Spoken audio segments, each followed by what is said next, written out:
Welcome back, Bulls fans. It's time to talk about last night. So, last night was the second round, as we all know, and we had the 38th and 56th picks. But before I get too deep into what we did with them, I want to know, are you excited for the Summer League? I personally love the Summer League. I love watching players get to wear the NBA team on their chest for the first time and kind of show why they should be brought onto the team. But I want to know if you guys are excited for it. If you are, hit the like and hype button down below. So last night for the second round, we had the 38th and 56th picks. With that, we traded them both. For the 38th pick, we traded to Indiana to get Cam Jones as well as a 2028 and 2030 second round pick swap and Bulls legend cash considerations. For the 56th pick, we traded that to the Lakers, also for Bulls legend cash considerations. That's a little Ross Pins call out for any of you that follow him on social media. We love Ross over here, big friend of the channel. But I'm going to get into a little bit about Cam Jones, how I feel about trading for him, trading for the pick swaps, and trading for the cash. Now, Cam Jones is a 24-year-old. He just finished up his rookie year, so he's now going to be in his second season. He's mostly a point guard, but will play shooting guard when asked. He's 6'4" with a weighing 200 pounds. Now, he did sustain a lower back injury during Summer League last year, so that kind of screwed up his rookie season a little bit. So I do want to preface going into this, his numbers are a little bit skewed. He doesn't look great on paper, but I'm getting to get into why the numbers are misleading once I explain the numbers. For those numbers, in 16.6 minutes per game, he averaged 4.4 points on 40.2% shooting, 3.2 assists, 1.6 rebounds, no blocks, and half a steal per game. And like I said, back injuries are one of the harder injuries to play through. I definitely had some back flare-ups during my athletic career, so I can speak firsthand. They're hard to play through no matter the sport. But I mean, despite that, he was still out there. He played 37 games and honestly got to start 7 of them. So he got some decent run as a starter, has starting experience, has legitimate NBA experience, not just G League. So let's get into the strengths and weaknesses. Let's not beat around the bush. The first strength, which I know looks weird because of his stats from last year, but scoring is definitely a strength of his. And like I said, I understand seeing 4 points per game on 40% shooting. You're going to look at me and be like, how can you sit there and tell me that scoring is a strength? Go back and watch Cam Jones' Marquette tape. This kid is a natural born bucket.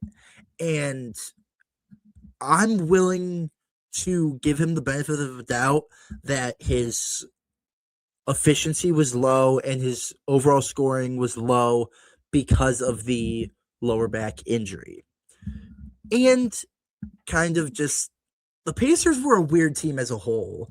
They threw out so many guys just trying to see what they have while Reese is down. So I mean, having a superstar like Tyrese going down is definitely going to make for a weird season.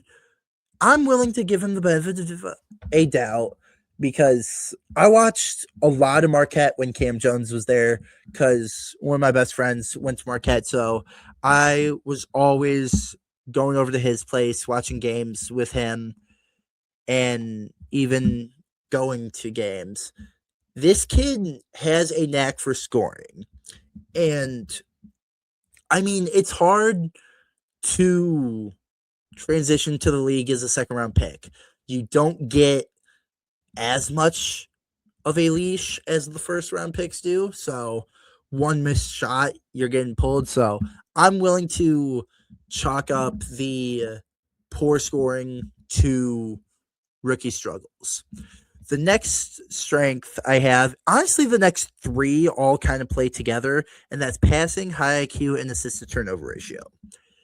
He averaged over 5.5 assists per game in college to under 2 assists per game, or under 2 turnovers per game. And even in the NBA last year as a rookie, he was still getting 3.2 assists per game to not even 2 turnovers a game. So the assist to turnover ratio is there. The passing is there. The low turnovers proves to me that he has a good IQ. He knows when to make the right pass. He knows what the right pass is. He knows how to operate an offense. So, I mean, I'm very happy with it.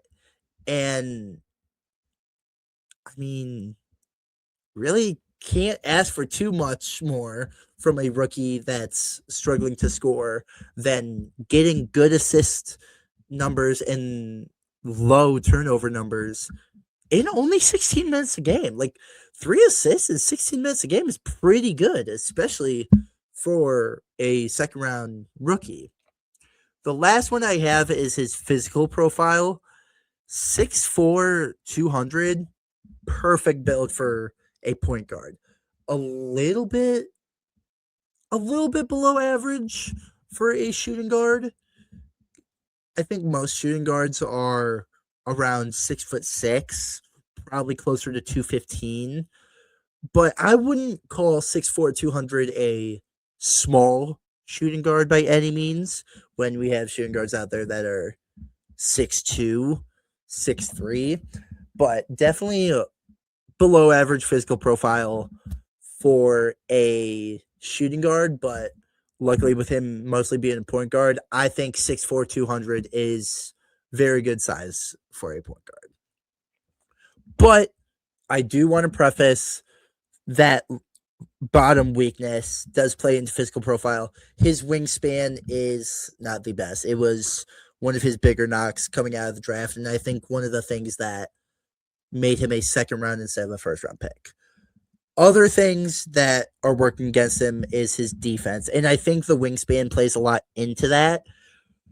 Only half a steal per game, no blocks per game, literally didn't even get a single block in 37 games. Now, I'm not going to sit here and say my point guard has to be averaging 2 blocks a game, but I mean, if I can get a point guard that's averaging like 0.3, 0.4 blocks per game and can prove to me that every now and then he can get a block, I'm happy with that. Now, the reason why I say the wingspan, I think, plays into the defensive woes is he has to put extra effort into getting into the passing lane. Like having that like Mikal Bridges type pterodactyl wingspan, you kind of just take a step, go like that, and oh my God, you're in the passing lane. But if you have a wingspan that's close to your height, which I don't think it was a negative wingspan, but it was equal. So he's going to have to really jump over in order to get into that passing lane, which is why I think his steals numbers were low.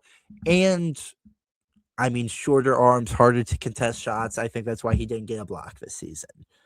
So, I mean, like I said, the blocks, I don't mind too much because I don't need my point guard to be averaging 1 to 2 blocks. If they're not, I don't mind it. But I want my point guard to be able to be getting blocks, if that makes sense.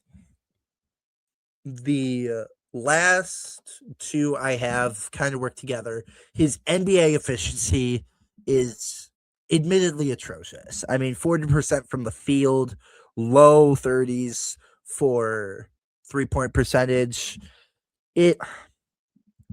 Again, I want to chalk it up to rookie struggles, just kind of getting used to the faster paced game of the NBA. But I mean, I do want to go to bat for him. He is a natural born scorer. If he gets time this year and the efficiency doesn't go up, I will take that on the chin. But I would like to chalk up the efficiency struggles to just getting used to the NBA. I do also want to say that is a thing we've seen a lot now that I think of it, is point guards specifically typically tend to struggle with efficiency their first years in the league. I think they called it the Darius Garland effect because he had atrocious efficiency his rookie year and atrocious scoring numbers his rookie year. But I mean, look at him now. So it's not impossible to overcome rookie efficiency struggles. So I'm hoping that's all it is. The last one is free throw rate. He doesn't get to the line that much. Like, I'm going to mostly call back to his college days again. He wasn't even averaging 3 free throws a game in college, which, as we all know, is kind of crazy for a star guard in college to not be shooting 3 free throws a game. So that's another thing he's going to have to work on. He's going to have to work on his ability to draw fouls, not flopping. I want to preface that, not flopping. I don't condone flopping and foul baiting, but there is an art to the act of drawing fouls, because I'd see drawing fouls and foul baiting very different. So if we can just get him to absorb contact a little bit more and just draw some fouls, by all means. So overall, my thoughts for round 2, I'm a little bit less than thrilled with the route they took. I mean, I like Cam Jones. I definitely like Cam Jones. I like getting pick swaps, but like, there was no reason to trade both picks. Like, there was no reason to trade both picks and only get one player out of the 2 deals. I mean, the swaps are cool and all. The cash is cool and all. The cash kind of comes down to, did we get the cash to help make Reinsdorf's pockets bigger, or did we get the cash to offset the Claxton deal and give us some breathing room? Because if we did it for the Claxton deal to get breathing room, then by all means, I'm okay with getting the cash. But if we did it solely to make the Reinsdorf pocket fatter, then what are we doing here? But that's kind of my take. I want to know your guys' take. How do you feel about round 2? Do you like that we traded both picks? Do you like Cam Jones? Are you annoyed about the cash considerations? No matter how you're feeling, let me know down below. Tell me if you feel amazing or awful, and please explain why. Because this is definitely one of the more interesting second rounds I've seen, but not the worst route we could have taken. But I want to know if you guys feel the same or different. Now, please make sure to share and subscribe. We're trying to reach 1,900 subscribers. We're roughly 60 away. Every share matters. Every subscriber matters. We are trying to build the best Bulls community on social media, and we can't do it without you guys. I talk to Jordan about it all the time. We love having you guys here. We love the community we've built so far, but we know you guys are the best, so we want more of you guys. But that being said, thank you for joining me today. Like I said, make sure to like, share, subscribe, put on post notifications. We are posting every day. Follow us on Twitter, Instagram, and TikTok. We post there too. We have a UDFA that we're going to do a breakdown on. We have a lot of free agent breakdowns coming soon, and we don't want you to miss a single upload. But with that being said, as always, have a great, great day, and see Red Bulls Nation.